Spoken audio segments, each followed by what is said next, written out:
সারা বিশ্বের আন্তর্জাতিক বিশ্লেষকরাও ভারতের দিকে তাকিয়ে রয়েছে।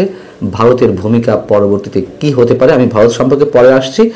কি প্রভাব পড়তে পারে এই রায় পরবর্তী অদূর ভবিষ্যতে?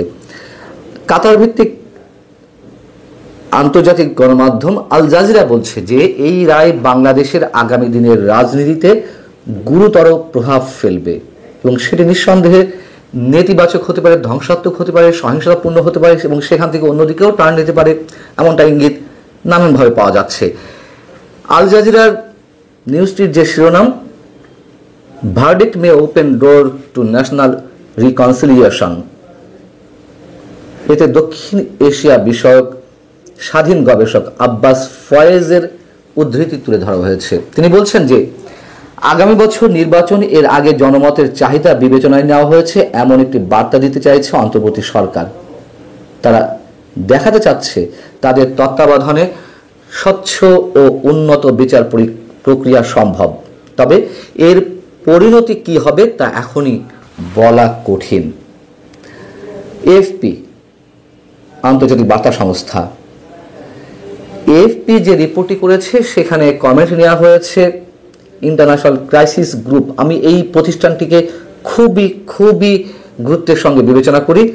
এটি একটি স্বাধীন গবেষণা প্রতিষ্ঠান, অন্যান্য গবেষণা প্রতিষ্ঠানের মতন তারা পার্শিয়ালি কোনো কিছু মন্তব্য করে না বা গবেষণায় তুলে আনে না। আমার কাছে এ যাবৎ যতগুলো আমি তাদের গবেষণা বাংলাদেশ সম্পর্কে পেয়েছি বা বিশ্বের অন্য দেশের সংঘাতময় যুদ্ধ পরিস্থিতিতে যে দেশগুলো রয়েছে তাদের নিয়ে যে বিশ্লেষণ ইন্টারন্যাশনাল ক্রাইসিস গ্রুপের, তা খুবই যৌক্তিক মনে হয় আমার কাছে। যাই হোক, ইন্টারন্যাশনাল ক্রাইসিস গ্রুপের বিশ্লেষক টমাস কিনের বক্তব্য তুলে ধরেছে এএফপি। তার মন্তব্য হচ্ছে এই রায়ের ফলে বাংলাদেশের রাজনীতিতে হাসিনার ফিরে আসার সম্ভাবনা ক্ষীণ হয়ে পড়েছে।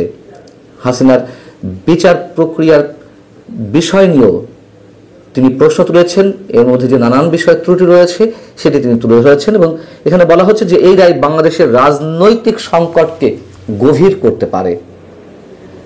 বিবিসি বলছে যে শেখ হাসিনার বিচারের যে রায় তা জাতির জন্য একটি গুরুত্বপূর্ণ মুহূর্ত হিসেবে চিহ্নিত হচ্ছে, যা তার শাসন আমলে বছরের পর বছর ধরে দমন পীড়নের বিরুদ্ধে ক্রোধের মূলে থাকা প্রতিবাদকে সমর্থন করে।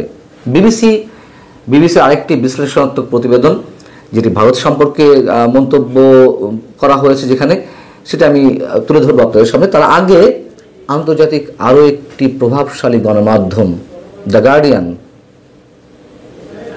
ব্রিটেনের যে গণমাধ্যম, সেটি বলছে হাসিনার বিচারের জন্য আন্তর্জাতিক অপরাধ ট্রাইব্যুনালের ব্যবহার মানবাধিকার গোষ্ঠীগুলোর দ্বারা কিছু সমালোচনার সম্মুখীন হয়েছিল। এই আদালতটি হাসিনা নিজেই প্রতিষ্ঠা করেছিলেন এবং তার বিরোধীরা অভিযোগ করেছেন যে তিনি ক্ষমতায় থাকাকালীন রাজনৈতিক উদ্দেশ্য প্রণোদিত মামলা পরিচালনার জন্য এটি ব্যবহার করছিলেন। হিউম্যান রাইটস ওয়াচ বলেছে যে কিছু পরিবর্তন সত্ত্বেও এটি এখনও মৃত্যুদণ্ড প্রদানের অধিকার বজায় রেখে ন্যায্য বিচারের মান এবং সুরক্ষার অভাব রয়েছে। আমরা অবশ্যই জানি যুদ্ধাপরাধীদের বিচারের জন্য এই ট্রাইব্যুনাল গঠন করেছিলেন সাবেক প্রধানমন্ত্রী শেখ হাসিনা তার শাসনামলে, এবং পরবর্তীতে এই ধরনের মন্তব্য তো উঠেছে যে শুধুমাত্র প্রতিশোধ পরায়ণ হয়ে তার বিচারটি এই আদালতে করা হয়েছে এবং যেই আদালতে জামাতে ইসলামের নেতাদের এবং পাশাপাশি আরও কয়েকজন যুদ্ধাপরাধীর বিচার সম্পন্ন হয়েছে এবং জামাতে যে মামলাগুলোর আইনজীবী ছিলেন অ্যাডভোকেট তাজুল ইসলাম, সেই তাজুল ইসলামই এখন সেই ট্রাইব্যুনালেরই রাষ্ট্রপক্ষের আইনজীবী। জামাতের আসামিদের যে আইনজীবী, তার যে পরামর্শক ছিলেন টবি ক্যাডম্যান, ব্রিটিশ আইনজীবী, তিনি আবার এখন রাষ্ট্রপক্ষের হয়ে পরামর্শদাতা হয়েছেন, অর্থাৎ চিফ প্রসিকিউটর তাজুল ইসলামের পরামর্শক। তো সেই জায়গা থেকে অনেকেই প্রশ্ন তুলেছেন যেটি শুধুমাত্র প্রতিশোধের জায়গা থেকে শেখ হাসিনা বিচার এই ট্রাইব্যুনালে হচ্ছে কিনা, এবং শেখ হাসিনা সহ আওয়ামী লীগ নেতারা এরই মধ্যে সেই বিষয়টি তাদের প্রতিক্রিয়া জানিয়েছেন যে ৭১-এর প্রতিশোধ নিতে ৭১ বিরোধীরা এই আদালতে শেখ হাসিনা বিচার সম্পন্ন করেছেন। যাই হোক, আন্তর্জাতিক আরও একটি বার্তা সংস্থা রয়টার্স কি বলছে? রয়টার্স বলছে যে হাসিনার রায়ের প্রভাবে বাংলাদেশ জুড়ে নতুন অস্থিরতা ছড়িয়ে পড়তে পারে। রায়ের আগে শেখ হাসিনার পুত্র সজীব ওয়াজেদ জয় গত 16 নভেম্বর একটি সাক্ষাৎকার দিয়েছেন। সেটি নিয়ে আমি সকালেই একটি কন্টেন্ট তৈরি করেছি, আমি আপনাদেরকে জানিয়েছি। এবং নির্বাচনকে সামনে রেখে আওয়ামী লীগের যে নিষিদ্ধ যেই বিষয়টি, আওয়ামী লীগ রাজনৈতিক কার্যক্রম নিষিদ্ধ করার বিষয়টি, সেটি যদি তুলে না হয় তাহলে নির্বাচন প্রতিহতের ডাক দিয়েছেন তিনি, এবং তা সহিংসতাপূর্ণ হয়ে উঠতে পারে এমন ইঙ্গিত দিয়েছেন। এবং সেই থেকে বাংলাদেশ গৃহযুদ্ধের দিকে যাচ্ছে নাকি কোন অবস্থা যাচ্ছে তার একটি ছোট্ট বিশ্লেষণ আমি তুলে ধরেছিলাম। যাই হোক, জয় তার যে বিশেষ সাক্ষাৎকারটি দিয়েছেন রয়টার্সকে, সেটিও রয়টার্সে আবার এই লেখার সঙ্গে তুলে আনা হয়েছে। বলা হচ্ছে ভারত প্রতিক্রিয়া জানিয়েছে শেখ হাসিনার বিচারের রায় ঘোষণার পর। ভারতের পররাষ্ট্র মন্ত্রণালয়ের ওয়েবসাইটে প্রকাশিত যে বিবৃতিটি আমরা দেখতে পেয়েছি, সেখানে বলা হচ্ছে যে বাংলাদেশের আন্তর্জাতিক অপরাধ ট্রাইব্যুনাল কর্তৃক সাবেক প্রধানমন্ত্রী শেখ হাসিনাকে নিয়ে ঘোষিত রায়ের বিষয়ে ভারত অবগত রয়েছে। এতে আরও বলা হয়েছে যে নিকটতম প্রতিবেশী হিসেবে বাংলাদেশের শান্তি, গণতন্ত্র, অন্তর্ভুক্তি ও স্থিতিশীলতা সহ বাংলাদেশের জনগণের সর্বোত্তম স্বার্থ সুরক্ষায় ভারত অঙ্গীকারবদ্ধ। একটা শব্দ খেয়াল রাখার মতন, অন্তর্ভুক্তি, অর্থাৎ সবার অংশগ্রহণে একটি স্থিতিশীল বাংলাদেশ তারা দেখতে চায়। যা আমাদের বোঝা হয়ে যাচ্ছে। এখন বিষয় হচ্ছে যে ভারতের যে অসংখ্য গণমাধ্যম, সেটি এনডিটিভি হোক, আনন্দবাজার হোক, দ্য হিন্দু হোক, ফিনান্সিয়াল টাইমস হোক, যত গুরুত্বপূর্ণ গণমাধ্যম রয়েছে তাতে একাধিক স্টোরি করা হয়েছে এই রায় নিয়ে। এবং সেখানে ভারত সরকারের মনোভাবও সেখানে প্রচ্ছন্ন হয়ে উঠেছে এবং সেখানে প্রাধান্য দেওয়া হয়েছে। একটু আগে যা বলছিলাম, শেখ হাসিনা সহ আওয়ামী লীগ নেতাকর্মীরা যে মন্তব্য করেছেন এই রায় একেবারে সাজানো, সেটিও গুরুত্ব সহকারে তুলে ধরা হয়েছে। তো এর আগে বিবিসি আরেকটি প্রতিবেদন সম্পর্কে বলছিলাম, যেখানে নানানভাবে বিশ্লেষণ করা হয়েছে রায়ে ভারতের ভূমিকা কি হতে পারে রায়ের পরে। এই লেখাটির শিরোনাম হচ্ছে why this verdict puts India in a tricky situation. এটি লিখেছেন বিবিসির গ্লোবাল অ্যাফেয়ার্স বিষয়ক প্রতিবেদক আনবারাসান অ্যাথিরাজান। সেখানে তিনি বলছেন যে শেখ হাসিনার দোষী সাব্যস্ত হওয়াটা ভারতের জন্য জটিল পরিস্থিতি তৈরি করেছে। কেমন জটিল পরিস্থিতি? তিনি বলছেন যে প্রত্যর্পণ অনুরোধ নাকচ করলে তার ঢাকার কাছে বিরূপ কূটনৈতিক সংকেত হিসেবে বিবেচনা করা হতে পারে, যা দুই দেশের সম্পর্ককে আরও চাপের মুখে ফেলবে। অর্থাৎ যে প্রত্যর্পণ চুক্তি, মানে বন্দি বিনিময় চুক্তি রয়েছে, সেখানে কিন্তু একটি ক্লজ রয়েছে, যদি সংশ্লিষ্ট রাষ্ট্র মনে করে যে তার দেশে আশ্রিত অন্য রাষ্ট্রের বন্দি, তাকে যে সাজা দেওয়া হয়েছে সেটি কেবলমাত্র রাজনৈতিক উদ্দেশ্য প্রণীত, তাহলে ওই রাষ্ট্র অন্য দেশের বন্দিকে তার নিজ দেশে নাও ফিরিয়ে দিতে পারেন, সেই সুযোগ রয়েছে। অর্থাৎ মেসেজ খুব ক্লিয়ার, এখানে ভারত কি করবে, শেখ হাসিনাকে ফেরত দিবে না এবং শেখ হাসিনাও আসবেন না। খুব স্বাভাবিক, সহজ কথা। আনবারাসান অ্যাথিরাজান বলছেন যে আবার অনুরোধ মেনে ভারত যদি শেখ হাসিনাকে ফেরত দিতে চায়, সেক্ষেত্রে দীর্ঘদিনের ঘনিষ্ঠ মিত্র অর্থাৎ আওয়ামী লীগকে উপেক্ষা করা হবে। ফলে ভারতকে এখন খুবই সংবেদনশীল এবং ভারসাম্যপূর্ণ পথে হাঁটতে হবে।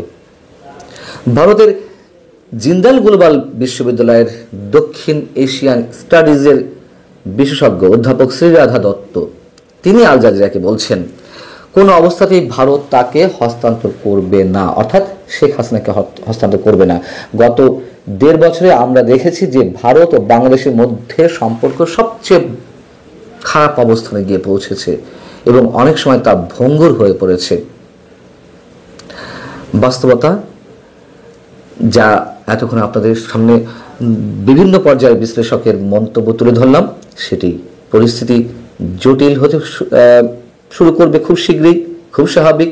এবং এই বিচারের রায় আমার ধারণা আন্তর্জাতিক বিশ্লেষকদের মতামতের ভিত্তিতেই বলতে পারি এই রায় কখনো হয়তো কার্যকর হবে না। শেখ হাসিনার ফাঁসির রায় দিয়ে দিল ইউনূস। ভারত কি শেখ হাসিনাকে ফিরিয়ে দেবে?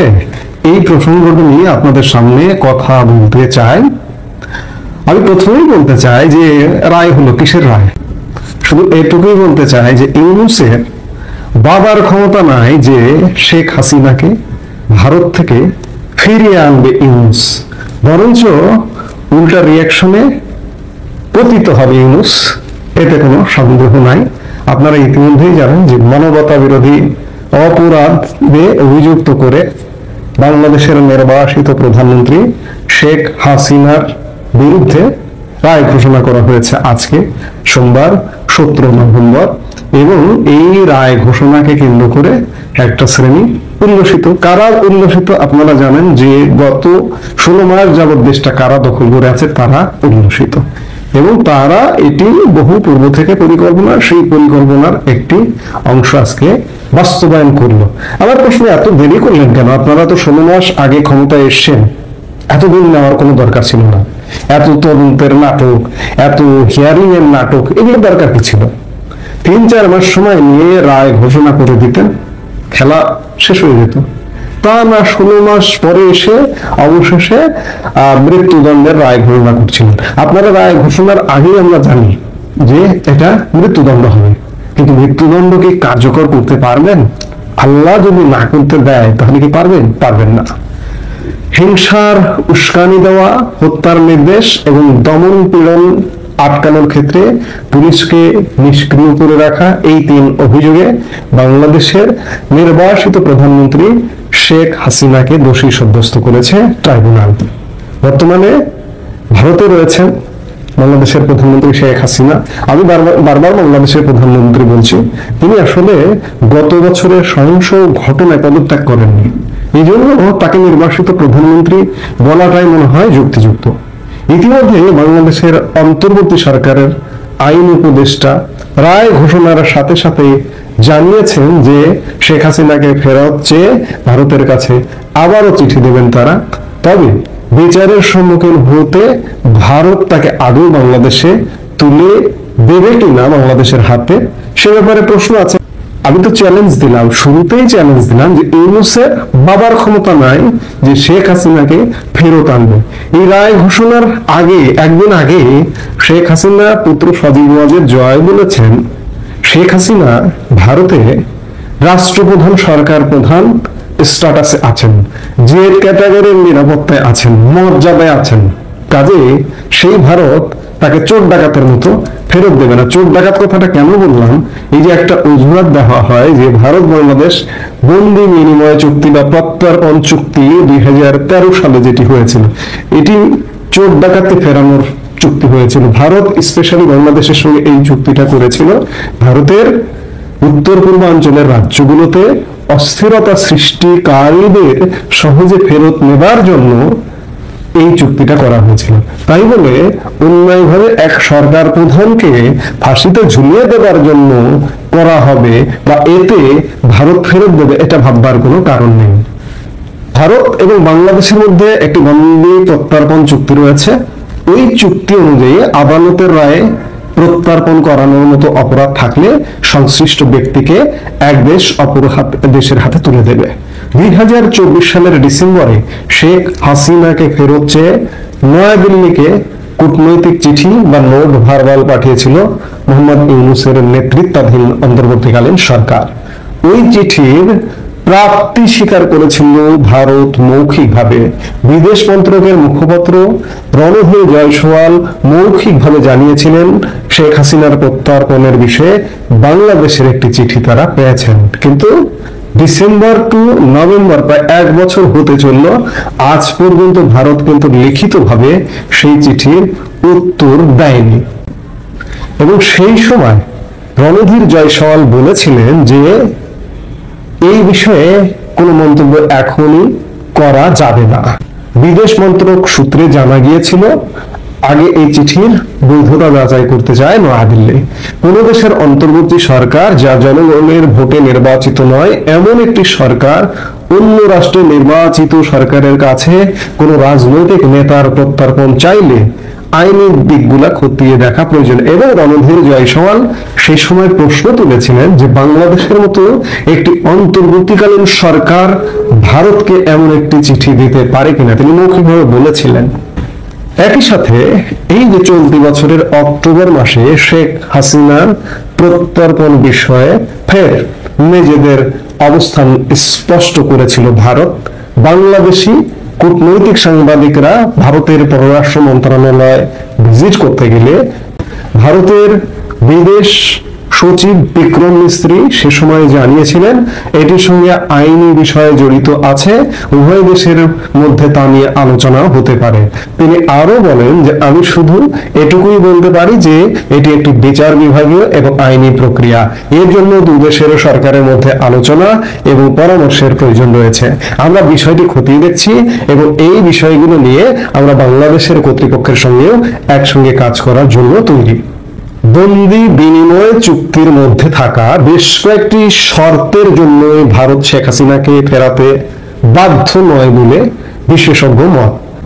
বাংলাদেশের সঙ্গে বন্দি বিনিময় চুক্তিতে এমন কিছু শর্ত আছে যে শর্তগুলোর কারণে ভারত শেখ হাসিনাকে বাংলাদেশে ফেরাতে বা এই অর্ডার মানতে বাধ্য নয়।